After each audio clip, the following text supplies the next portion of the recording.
ఈ మహత్తర కార్యక్రమం పౌరులకు స్వేచ్ఛ ఉండాలని, కళామ తల్లిది సేవ చేయాలని, కళ కోసం కాదు ప్రజల కోసం అని చెప్పేసి నిర్ణయం తీసుకున్నారు. అది ఇప్పుడు కళ మొత్తం కూడా ఒక వ్యాపారికంగా మారిపోయింది. కార్పొరేట్ ప్రపంచ హస్తాల్లో ఉపయోగపోయింది. ఈ సమాజాన్ని మొత్తం సినిమాగా కల్పిస్తా ఉంది.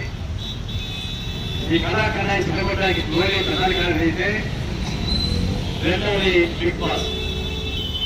బిగ్ బాస్ అనేది ఒక చారిత్రక హేళనతో కూడినటువంటి అంశం. నేరపూరిత సమాజానికి అసలు నడులేటువంటి సంస్థ.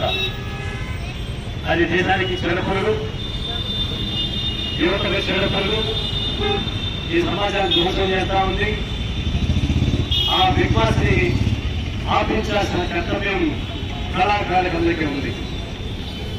హైదరాబాద్ తెలంగాణ సాయుధ పోరాటానికి నాయకత్వం ఇచ్చినటువంటి రాష్ట్రం. అలాంటి విపరీత పోరాటం సాగించే జిల్లాలలో తెలంగాణ పోరాటం చేస్తూ ఉండాలా, పోరాటం చేస్తూ ఉండాలా, అంతేగాని అశ్లీలమైనటువంటి కళాశాల ఉన్నట్టు వీల్లేదు.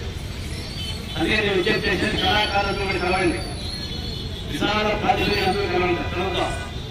కలిసి మేము రాబోయేటువంటి బిగ్ బాస్ ధ్వంసం చేద్దాం, వాటిపై దాడులు చేద్దాం, అది ఆపించాల్సిన కర్తవ్యం అదే పరిస్థితిగా ఉండాలి. ఆ బిగ్ బాస్ ఆడడానికి పద్ధతులు ప్రజానికి సమేకిస్తాం, కళాకారులు సమేకిస్తాం, పోరాటం సాగిస్తాం. ప్రత్యక్ష పోరాటం ద్వారా ఈ బిగ్ బాస్ అంతం చేద్దానికి మీకు చూపిస్తా ఉన్నాం.